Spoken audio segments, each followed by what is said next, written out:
Welcome to Unleashed, where MMA icon and power wrestling titan Dan the Beast Severn and Eric Carroll deliver a knockout punch of raw, unfiltered talk. Unleashed. Gear up. Gear up. It's beast mode.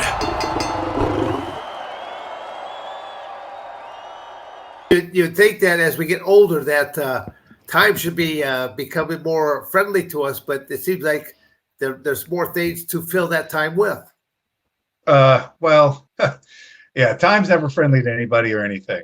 So, okay, I accept that. But a part of it is just you get more experience, more connections, more ability to do stuff. So away you go. Plus, as you acquire more responsibilities, a house, a car, all these different things, adds up. So, man, I've been a huge fan of yours for a very long time. Me and my brother used to get up every so often to watch you on Strikeforce, and you was always one of our favorite fighters. How long have you been out of MMA now?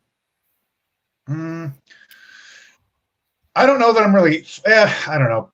Recent, really. I was trying to fight where I could. My last MMA fight was December of 2022 in Japan. I won by TKO in 2.5 minutes. But it's just one of those things that I officially retired from MMA, but it's kind of like going, have I retired from professional wrestling? No. Have I retired from submission grappling? No. There's have I retired from amateur wrestling, freestyle or Greco? No. They have senior divisions, masters divisions. So, I still would like to partake in some of those things. I just don't know if there are going to be very many folks in those age categories. And I hate have to keep going back to the youth. I'd rather simply know that, well, if I'm the only one that's standing in my age category, well, just unanimously let me be the winner then. Yeah, I mean, maybe things like that could be available, or something I'd be interested in doing, like submission grappling, or maybe even another fight at some point. But honestly, besides just the time sink, it's just the body doesn't want to cooperate in a way that I feel is sufficient. So we move to other things. Yeah, no, I've had a total hip replacement, and I still actually have the scars on my palms of my hand because I just had double carpal tunnel surgery 3 weeks ago. Wow. And I'm not supposed to be doing this, and I'm making, okay there, doc, gotcha. I'll just give me my parameters I can work within, and I'll slowly engage life. But it's kind of like going, yeah, right, okay. It's just I'm just waiting for the day that I have to go in for whatever surgeries are going to be coming down the pipe for me. Yeah. I mean, you really haven't had many or any yet?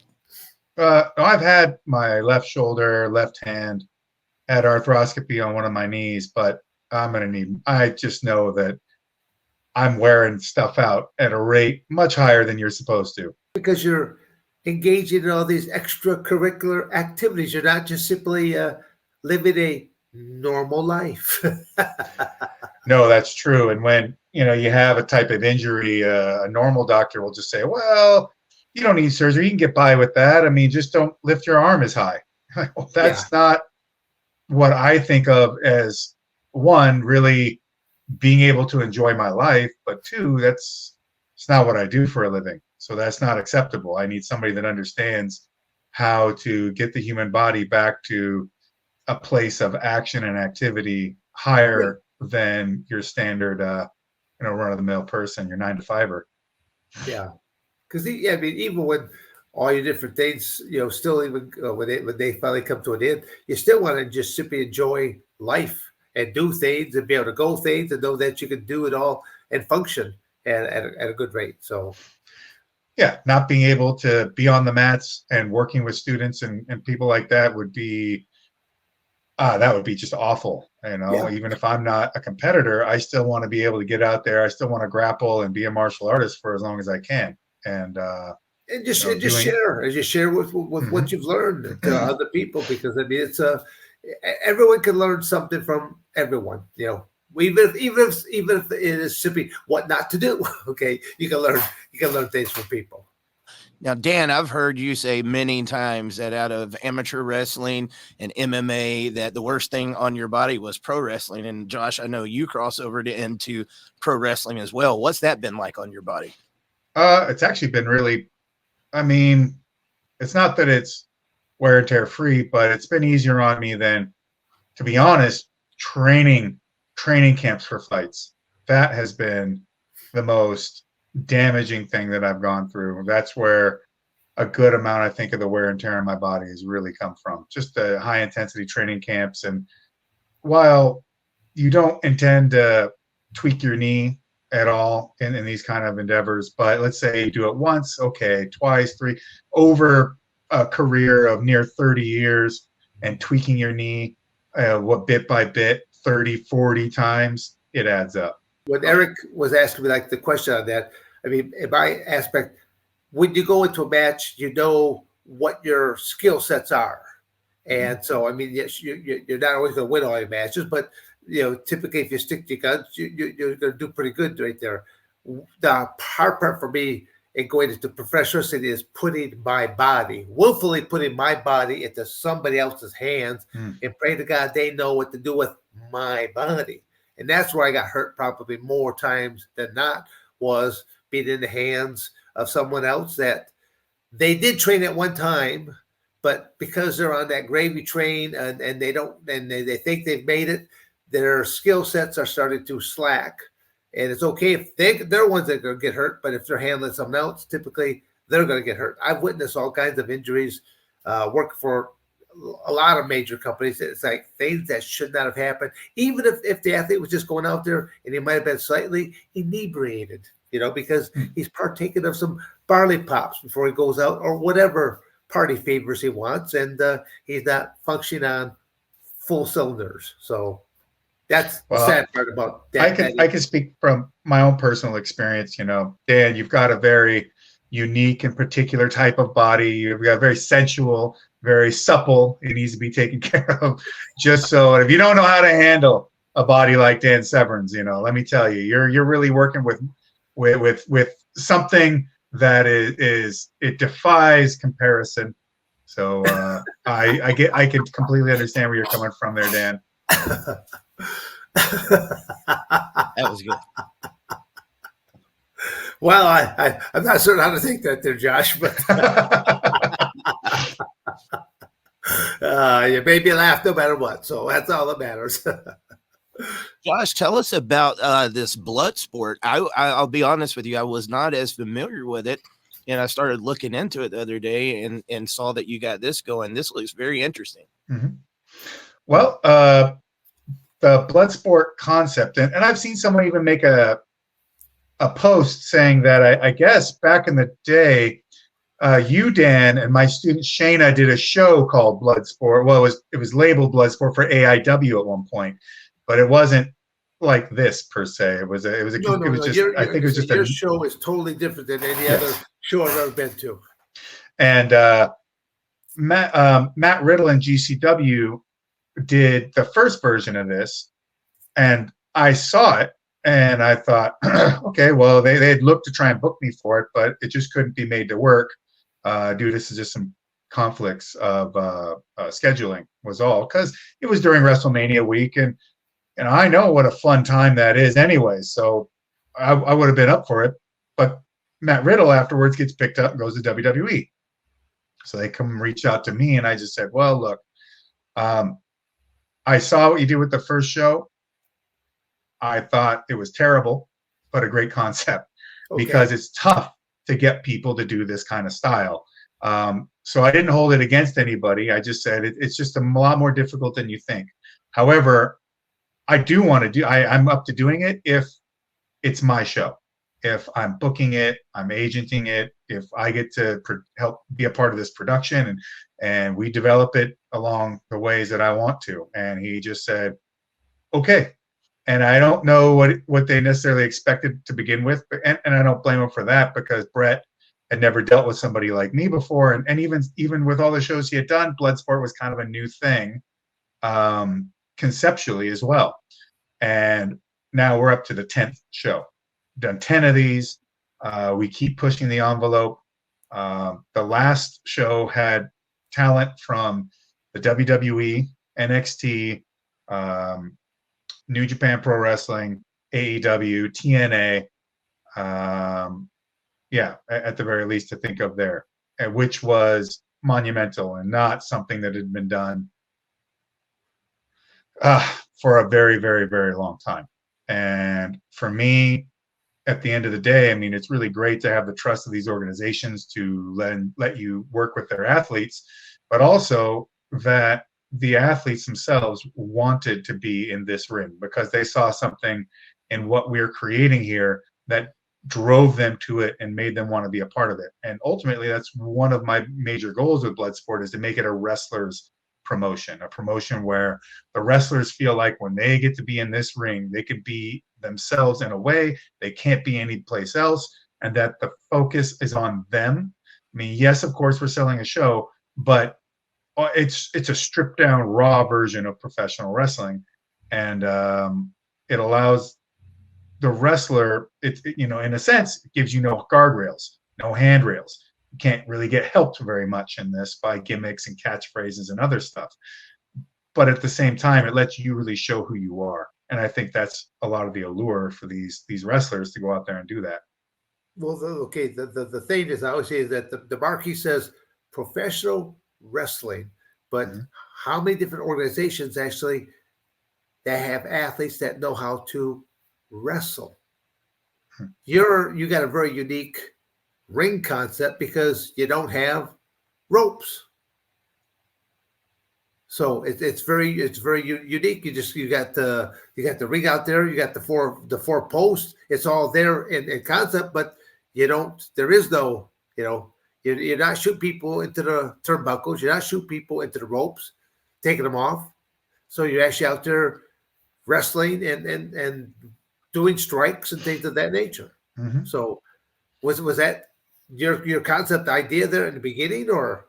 No, that was I think the original idea was to just take like the movie Bloodsport and be like, let's just work off of that, and we'll just do the no ropes thing, and it'll make it a gimmick. But it's like they'll say the restrictions create creativity, and with the ropes not being a part of the process would mean no rope escapes, no rope breaks, Sure.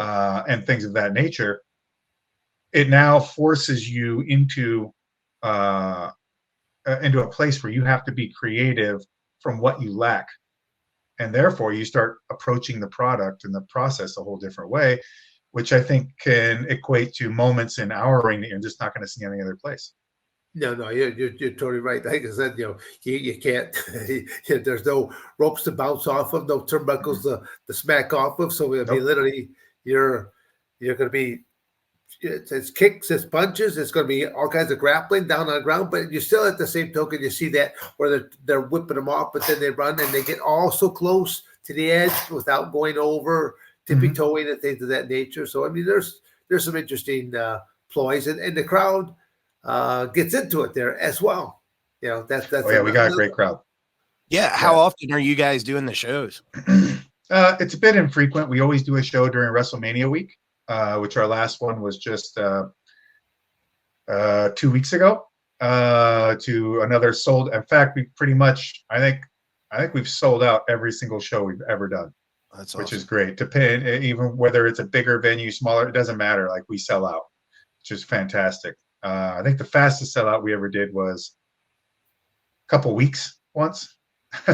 But we I'd like to do about 4 a year. That would be my plan. This year, we've already done Bloodsport 10, which was WrestleMania week in Philadelphia. And now coming up, I've got the first international foray of this project, and that is Josh Barnett's Bloodsport Bushido in Tokyo, June 22nd at the Ryogoku Kokugi-Con, which a lot of English speakers will know as Sumo Hall. It's a very famous venue. Yes. It was the place where the original King of Pancrase tournament was held. New Japan Pro Wrestling always goes there for G1 Climax, and so on and so on and so on. In fact, the last MMA fight I had was at Ryogoku Kokugi-Con. It's just it's a venue tailor built for sumo wrestling, and with that, combat sports. It's a perfect matchup. What's the crowd like over there? I've always heard different explanations about the crowd is completely different than here in America. It is. I'd say in Japan, it's not that they don't get rowdy or they don't get loud for things. It's just that they are very intently watching what's going on. They have a deep knowledge of the technical side of wrestling, so they'll clap for small things. You know, if somebody's stuck under mount and getting blasted, and finally the guy figures a way to bridge out of it and he reverses a position, they'll clap. They recognize that that solid technique was employed, and it is at least changed one wrestler's outlook at the moment, potentially. But if you get them, it's just like anywhere else. Humans are more alike than they are different. You get to their hearts. If you really get them locked in on what's happening, you will get them on their feet. They'll get them stomping the ground, cheering, shouting names. I mean, they get for it just like anybody else. Yeah, though the first couple times that I ever been to Japan, it was kind of comical because the crowd was so quiet. But then all in unison, it's kind of like they all went together. Like, oh, it's like, wow. It's like, did someone just hold up a sign or something like that? Because they all did it right then and there. It was great because you simply know that they're studying and watching a match. I think differently than the way that Americans would watch a match. Yeah, fair enough. And was your first foray into Japan UWFI, Dan? Yes. Yeah. Okay. And was it Miyato that brought you over? Yes. Yeah. There was actually another gentleman in over in Ohio that basically made the connection right there, but he was just a feeder system for them in the first place. So because it was kind of strange because when I was told that I had this tryout, I showed up over in Ohio. I can't remember who it was that I went to see there, but here I am. I'm dressed up, sports jacket, tie, briefcase, and my duffel bag. So I mean, literally, I was I dressed up almost like an assassin. I came there, and all these guys are working out, and the group of guys that's out there, they all look like the standard professional wrestler of the era. They all had long blonde hair, bleached blonde hair, and they were big, thick, and bodybuilder types. And they're just doing all kinds of professional moves, and then I basically just dressed out in typical workout athletic shorts and t-shirts. Had my amateur wrestling shoes on, and went out there and they're like, well, what can you show me? And I just basically just went through amateur wrestling, some freestyle, a little bit of Greco type of stuff, and then we basically had lunch. Then after lunch, they said that there's only going to be like one contract being offered out of here. And it's whoever shines the best. I basically just went back there and just dismantled all the others. That was it. No, nice. Do you remember any of the wrestlers that were there at the time? No, not really at that time. No. I ended up, no. I mean, Josh, is only because I've just done so many things over the decades. I've kept journals, that I wrote things into. I'd have to go back to those journals at that Dear time. Diary. Today, I wrenched a man's foot off. Yeah. He didn't seem too perturbed about it, especially after I bought him lunch later. And I told him, look, feet come off all the time. It's okay. You should see what they're doing in Singapore these days. He'll work out just fine. Yeah, it's like, feet, you got two of them. You're only going to be missing one. What's wrong with that? Come on. Dear Diary, I'm at a dilemma. Should I or should I not shave the mustache? I don't know. Maybe I'm just having impure thoughts. I don't know what's happening. I remember your debut match was Miyato-san, if I remember correctly. Yes. Yeah. No. You're a really talented, very capable. He was the booker too. So for him to wrestle you first was like he wants to basically see, can you work? Yeah. Him and Anjo were the two bookers for that organization. So yeah. So the UWFI, can you tell me what was that? That was a pro wrestling federation? It was, but it was based on the concept of what's called now shoot style professional wrestling or shoot wrestling. And that is, it has an element of reality. Not every fight in UWFI is a work.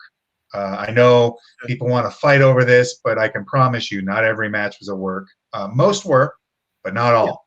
But at the time, everybody thought these were all completely straight up 100% legitimate shoot matches, which did help to spur the crowd on. But it has a sporting element underneath the veneer of fighting, and it's based on the actual essentially rules of professional wrestling. No closed hand strikes to the face.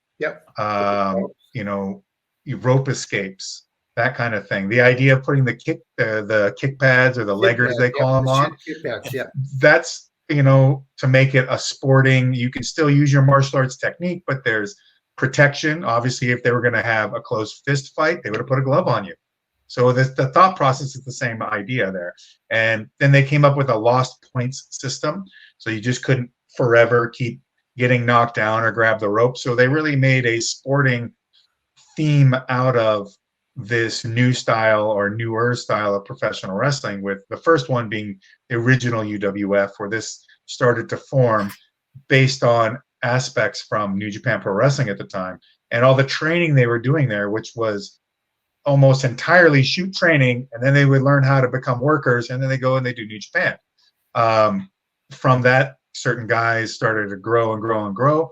Gotch wanted to see more even fight-oriented style wrestling, and some of these I guess you would call like the premier guys of this kind of movement would then go on to create the first UWF with Hisashi Shima and Gotch. Then they would leave and go back to New Japan, then go back again with there was an eyeglass company that was sponsoring the second UWF, and that's really where the styles started to come together. Then there was another big split again. Maeda would go and create rings. Fujiwara would create Fujiwara Gumi. Then Takada would go and create UWFI. And then even a while later, then Fujiwara Gumi would disband. Funaki, Suzuki, and others would go and make Pancrase. And then it all just kind of kept going. And eventually UWFI turned into Kingdom and Pride, so to speak. There was a big element behind the UWF in Pride. And the UWF and UWFI forged the road to creating the Pride Fighting Championships. And that's why Takada was the first headliner versus Hickson.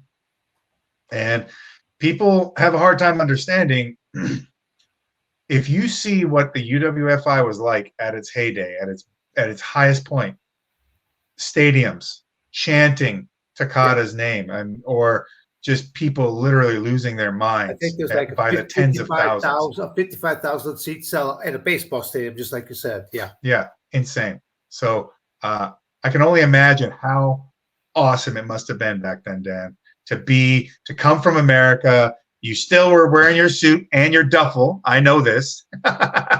and being there with Billy Scott and Billy Robinson and Scott, what was his, the guy who would eventually make the USWF in Amarillo? Oh, Steve. Right. Steve. Boy, I can't. He was a sambo guy, an amateur wrestler. Steve Nelson. And then there was also Gene Leidick. And then you had now, did you know the Dennis Kozlowski and Dwayne Kozlowski? He's a Roman wrestler from Minnesota. Yeah. So you knew them before they went over to UWFI. Yeah. And you just think Gary Albright. Brothers that Kozlowski brothers that were just phenomenal Greco guys. How many times did you ever get a chance to wrestle Gary Albright in the NCAA?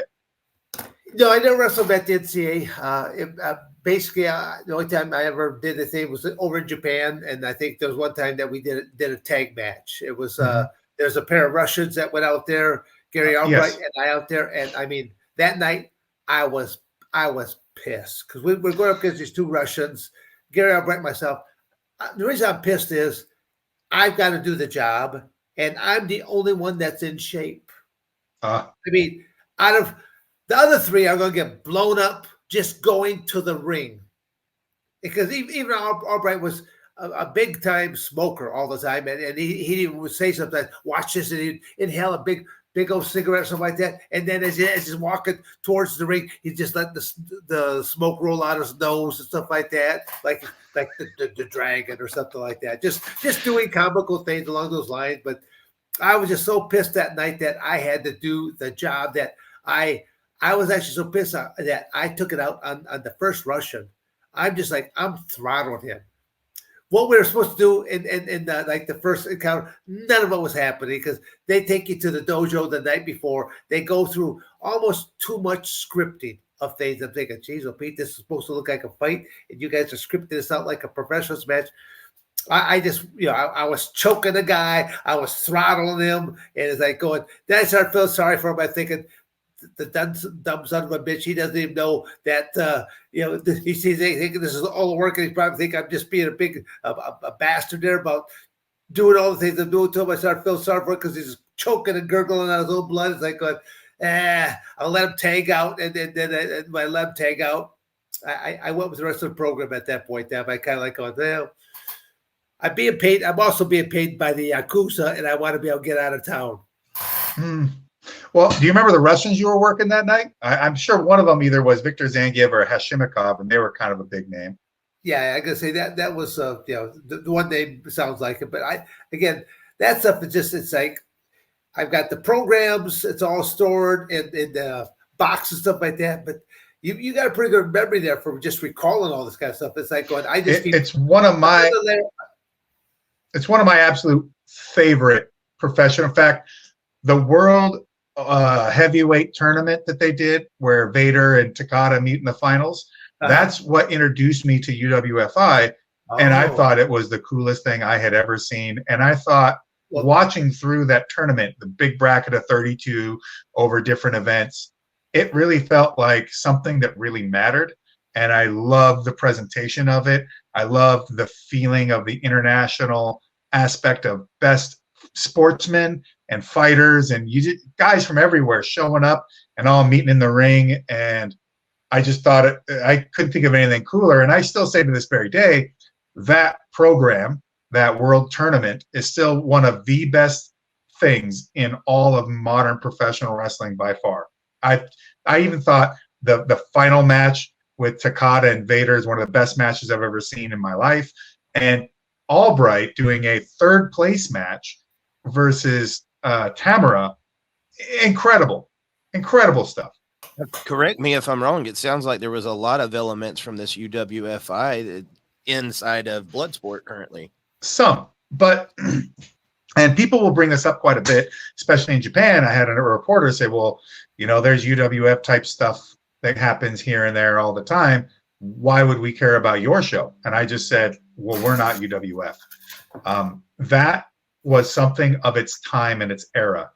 Time and era, it was Dan Severn with a beard. You imagine that? You know how wild that is? The world can't handle that, Josh. I mean, that's almost too much facial hair for anybody to stand in any sense.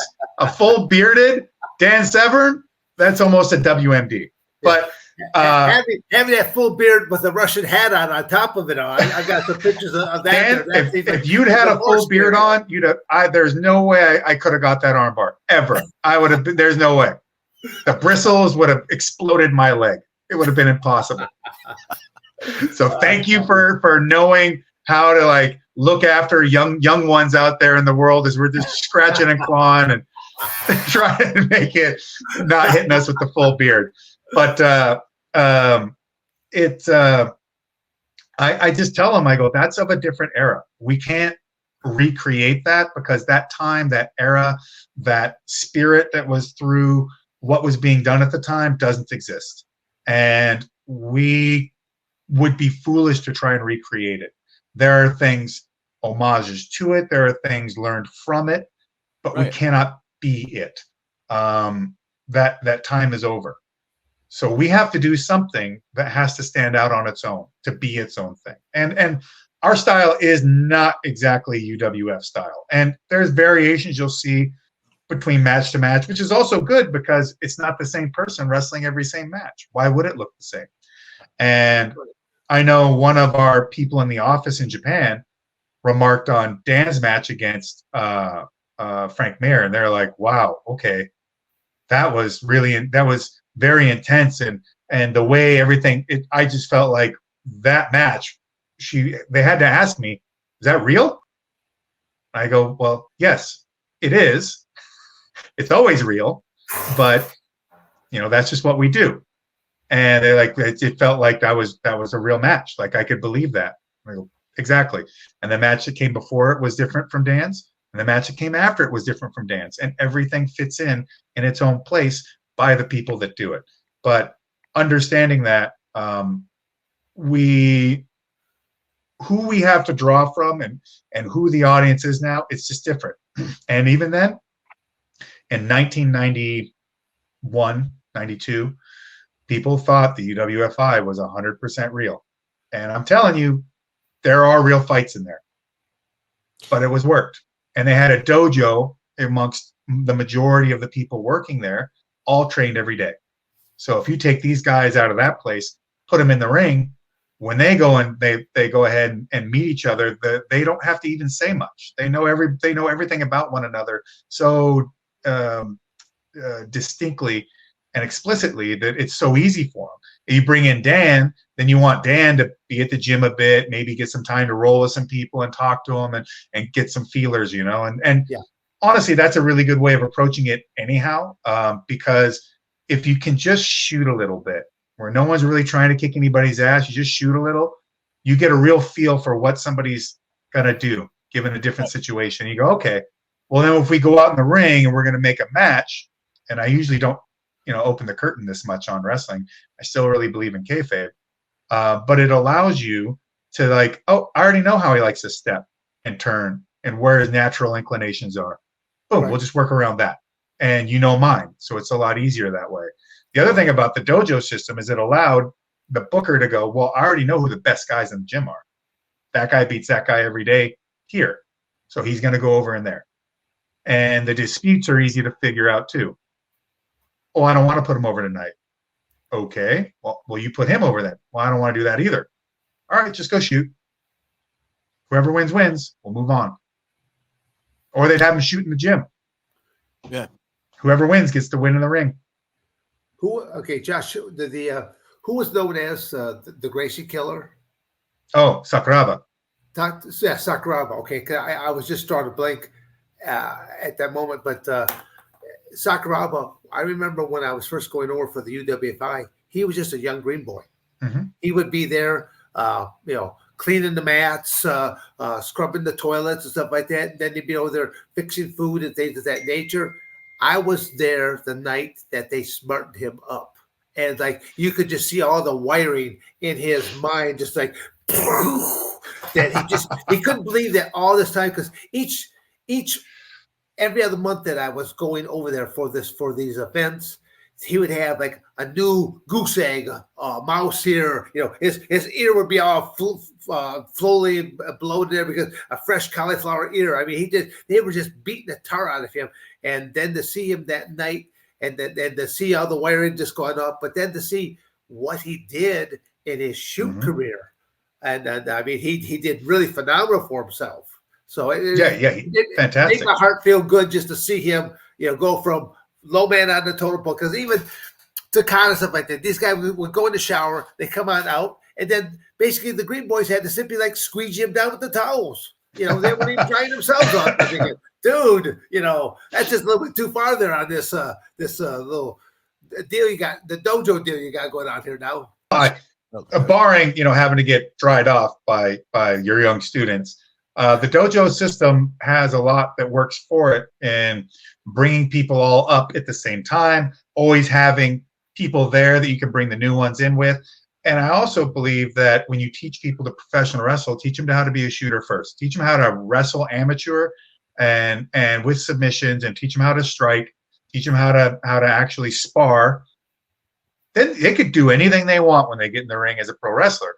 But now they have this fundamentals underneath them. If someone injures the left arm, they can work the right arm. If somebody is a striker-oriented guy. You don't see people flinching to get away from it. You can stay right where you need to be, learn how to take the shot properly. You can dodge it. You can slip it. You can put your offense in. It just makes you a million times better wrestler. And when you're in the ring, if something falls apart, it doesn't matter. You can just take control at any moment because you know how to actually wrestle. And if someone makes a mistake, yeah, so what? The only way the world will know there was a mistake is if you guys act like a mistake was made. If nobody flinches, you just keep going. It's just wrestling. Exactly. Yeah, it was also cool that to have Luthez and Billy Robinson being a part of that whole organization there as well. It just that's my first time ever meeting both gentlemen, and after meeting them, I started doing my own little research to find out exactly who they were, and it was pretty cool. So. Yeah, I'm Josh, very fortunate. I got to train under Billy quite a bit myself, so. That's what I was about to ask you about. I know a lot of people remember him from pro wrestling, but he was a legit shoot wrestler, wasn't he? Yes, he was. And he was an amateur wrestler in England back when they really did much amateur wrestling. And he learned shoot and he learned all the submission stuff, the catch wrestling at the Snake Pit in Wigan, England. And some of his, one of his relatives, Bob Robinson, was Billy Joyce. You know, I maybe he wasn't even actually his blood uncle, but he thought of him as an uncle. An incredible wrestler. And so with this pedigree of athletes around, you can only really get better if you're really there to be a part of it. It's just like if Dan would tell you stories about go to any particular regional training centers or the Olympic Training Center, or being a part of those maybe you guys are going to be a team, you're going to go to Pan Am's, you're going to go to Tbilisi or whatever. So they get all the guys together. You'll have coaching staff, which is just absolutely phenomenal. Now you've got some of the best guys in the world there right with you. And everybody is a talent that has something that they can do and something that they can give you. And when you guys are in an environment like that, you just grow. Also because Dan has like 8,000 brothers who probably used to beat him up all the time. That also makes you strong. But barring having all those brothers, if you could be in a room with Dan Chade and Dan Severn and I don't know what Lou Bannock or whoever, and you guys are going at it every day, you're kind of get good. Yeah. Yeah, you actually you're explaining a lot about the Iowa dynasty. I mean, what Dan Gable had at one point in time, you couldn't help but be good just by surviving a practice. You know, it was especially in those mid 70s, late 70s. You know, the Iowa team had a chokehold on the NCAA title there. Mm-hmm. Oklahoma, they had a lot of runs between Oklahoma State. They had a chokehold for probably 20, 30 years between those two states. But then when Dan Gable became the head of the head coach, he basically turned that whole program around. So now the biggest amateur wrestling program now is Pennsylvania. You know, Penn State. They're doing fantastic. There's some new rules now that have come into play just this last fall to where you can monetize on your credentials as a high school athlete, to where if you're good enough, they can simply say, well, Josh Barnett, not only are we going to give you a full ride scholarship, but we're going to offer you $100,000 over and above that will be paid out over the course of the next 4 or 5 years of your stint. And then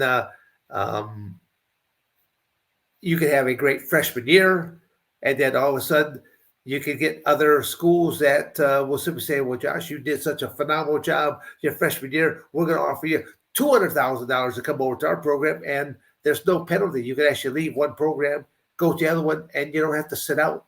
Before you had to sit out a year. Now it's like you simply just go right in, step right into the lineup, and not thinking, wow. The hard part about that is only the programs with the deepest pockets are going to survive this. It's true. I don't know exactly how I feel about it in terms of sports. I understand where the argument comes from about the monetization of the athletes and of the sports in general with television and streaming and everything, every way in which schools and the NCAA can monetize what's happening. But, not to say that there's never been no money in sports, because It's never worked like that. There's always been some incentivization. That's just the way it works. But growing up in the 80s, and Dan growing up in the 1800s, you had to go there now, did you? You had to go there. I'm loving this. Keep going. John, Brian, a few other people. I tell you what, my fanny pack gets picked on all the time. That's okay. That's okay. But growing up in, what's funny is I have more in common than Dan than most people think, because I too like Ensure. Okay. No, but I actually do have more in common with Dan as an amateur athlete. I tell you about my most recent sponsor here. That depends. Okay. I'd take it, and I'm only 46. But if me and Dan do have more in common as athletes, not just from what we did in pro wrestling or fighting, but the time when Dan was an athlete on the rise, from teen to, I don't know, even 30 years old. The way sports worked back then was basically the same as how it was when I was an athlete coming about in the 80s and into the early 90s. There was just a different way of presentation, a different feel. The idea of keeping amateur athletics amateur, and you would be supported by a system that had money pumped into it so that you could have regional training centers, and you could have the Olympic Training Center, you could have different schools with mat rooms and recovery and physical therapists and all that kind of stuff. So, I mean, these things would support the athletes, and the athletes would be sent on planes to fly and compete here, and athletes would be brought over from Iran, from the Soviet Union. I mean, that's where, as much as we could be having whatever political issues governmental wise, man, you bring the athletes together, friendships are made for life, because it's a completely different story. And, what I was watching in terms of sports that were the inspirational things to push me when I was really starting to compete in the early 90s in high school, it was all the stuff from Dan's era and just after, because that was what we kept tapping into. These were the manuals we would get. These were the things we would see on television, the references back to athletes that weren't only 3 years ago, was constant. We're always looking backwards and looking at and acknowledging all the things that came ahead. The AAU wasn't really going on in the 90s, but we would still reference AAU because it was so important from a period prior to this. And that's just the way it was. You didn't think about video games and all this other IP exploitation. It just didn't happen. So to see this happening with amateur athletics now, there's a part of me that's just really disappointed.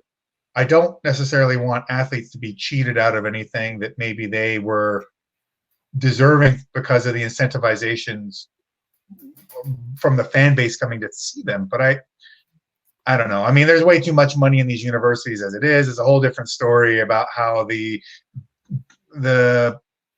commodification of athletes and students, and you can go look that administration has grown at a higher in a higher percentage than student body has. The thing that has increased the most in universities is the administration, expenditures, and the money's drawn in, not the education, sadly to say.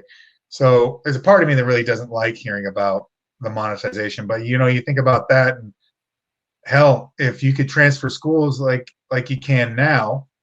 Back when Wade Chalice was competing, well, his senior year, he'd had an NCAA title because he competed up in weight at 190 or something, weighing 170 some pounds, and he beat everyone in their regional qualifier that would go on to the NCAA. So when you looked at the NCAA, Wade Chalice had pinned the champion, second place, probably fifth, he pinned like all the All-Americans. He already kicked all their butts, but he couldn't go to the NCAAs because he had transferred schools to like Clarion or Edinburgh or something like that.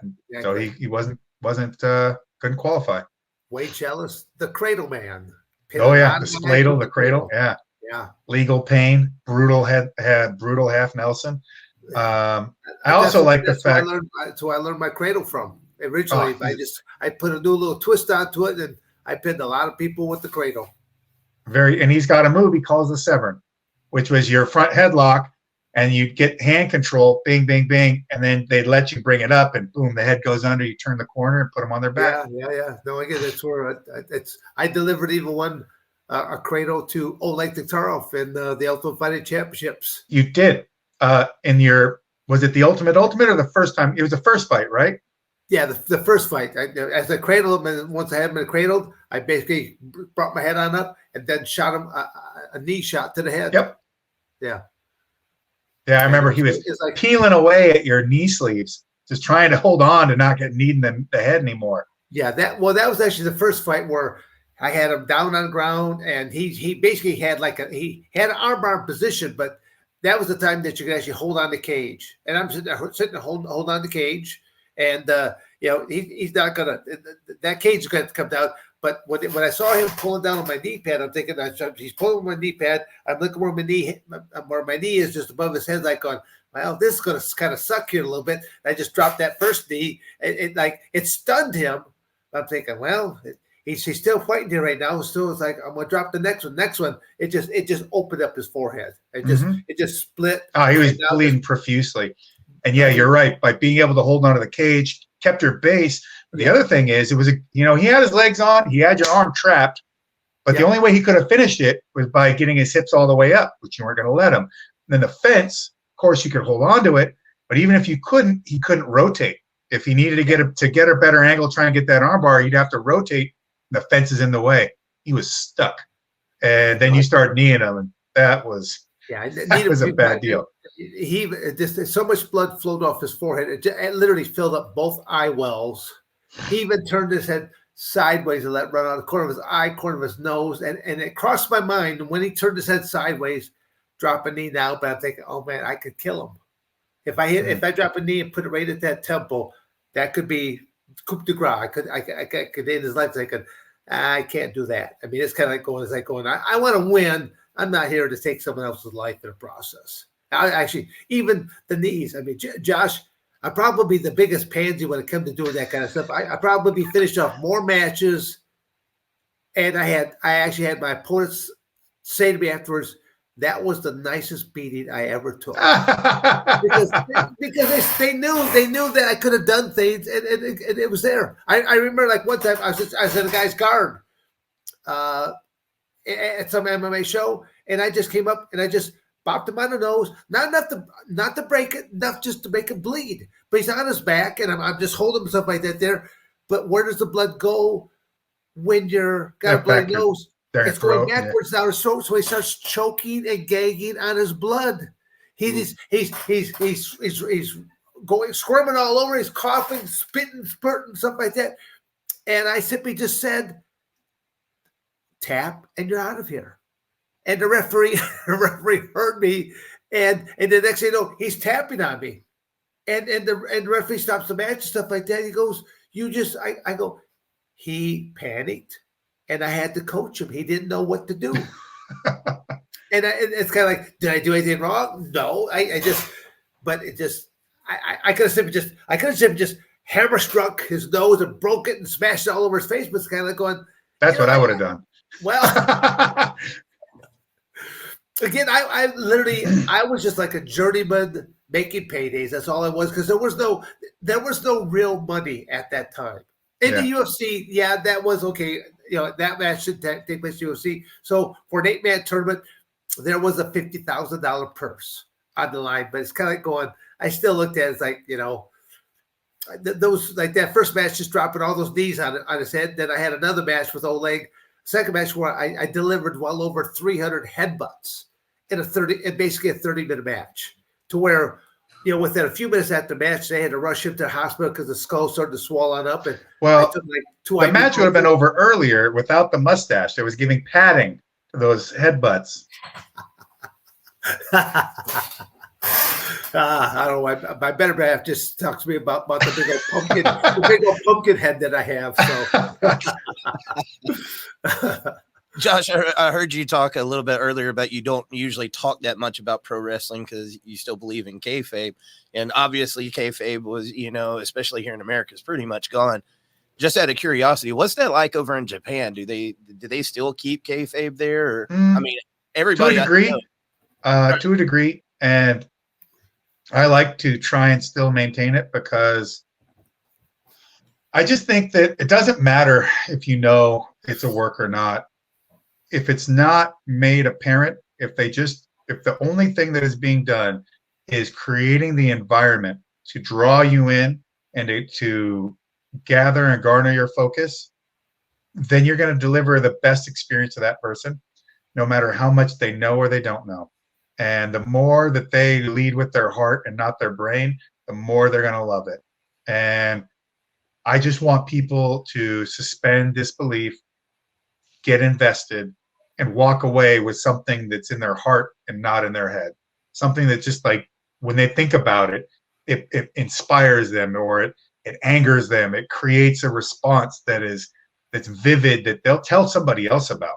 Not, oh, this guy did this move and blah, blah, blah, blah, blah. But, when a so-and-so does it, they twist this way. But then that's cool. And people are going to do that too. And I know people do enjoy that kind of thing, getting real pedantic. But at that moment, I don't want people watching our matches going, okay, and here comes the finish. And no, I just want them to be like, what's going to happen? Who's going to win? I was rooting for him, but you know what? That guy, he's kind of acting like an asshole. So now I'm cheering against him. And why'd they do that? Because their heart told them to do that. That's what I want. I want to give somebody an experience that they don't think about it, they feel about it. Gotcha, man. Nice. Now, I know you said your last match was what, in December 2022? My last MMA fight, yeah. Last MMA fight. No plans on that in the horizon? Not at the moment. I've got quite a handful with everything I'm doing. I've got Bloodsport Bushido, June 22nd. I'm sure I'll have my hands full there. I just wrestled John Hennigan, who is a very long time member of the WWE as John Morrison. Now he's in AEW. The dude is an ex-collegiate wrestler himself who can just do backflips and twists and whatever at 225 pounds, ripped. He's fast. He is strong as hell. He's 1-0 in boxing with one TKO win, and gave me a good go there. So I don't have any lack for people trying to beat my head in. It's just I got to pick and choose at this point. Well, I actually do like the fact that more amateur wrestlers are seeing the opportunities for submission grappling, for mixed martial arts, for professional wrestling. So there's just more opportunities that they can. And I think a lot has to do with the internet, and that they're seeing these athletes that have these opportunities, and why can't I do that too? So yeah, of course. And for the wrestler that is capable of going along this path, that's fantastic. And there are people out there for you, like myself and Dan. But it isn't for everyone. Just because you might be a great wrestler, you could win the NCAAs. That doesn't mean you can pro wrestle, and that doesn't mean you can fight. Yeah. It doesn't always translate over that well.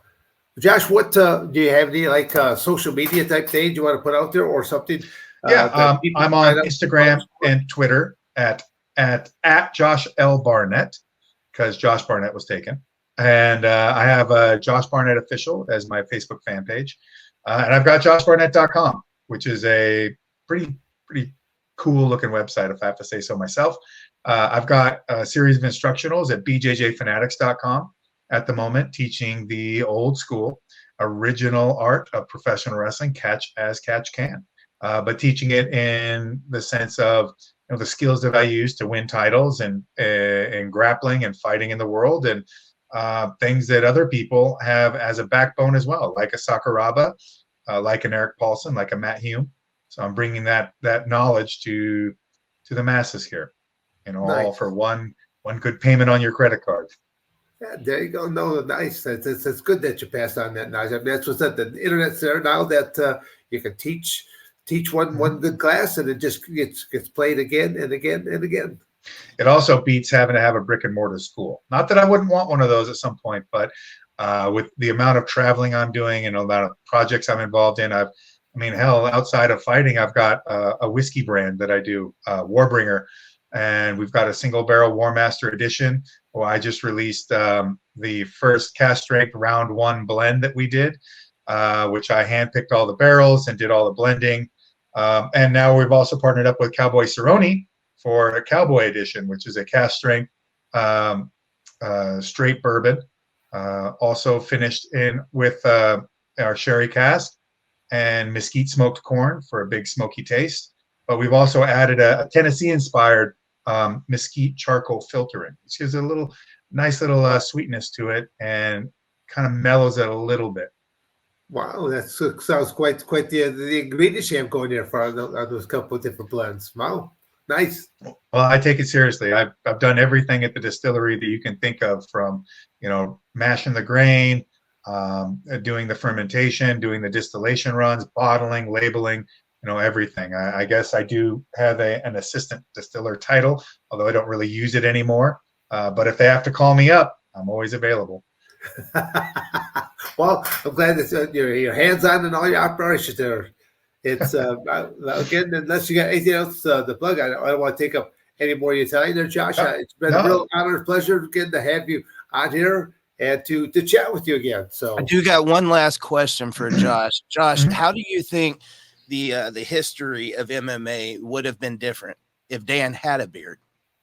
If Dan had a beard? He would have had a beard, yeah. Oh man, there would be statues made in his honor, not just out of admiration, but probably out of fear. I think beards would have come back in style much sooner. Before beard balm, most companies would all have to offer beard products. I mean, it just would be a beard-driven society. Women would have beards, men beards. It'd be pretty wild. I don't know if I'm even man enough to be in that kind of a world, but one can imagine, one can think. Yeah. But as wacky as this world is right now, I think there are some women that do have those beards. So probably so. Yes. On that note, I shall bid you gentlemen adieu. Thank you there, Josh. Take care. Take care, Dan. Always good to talk to you.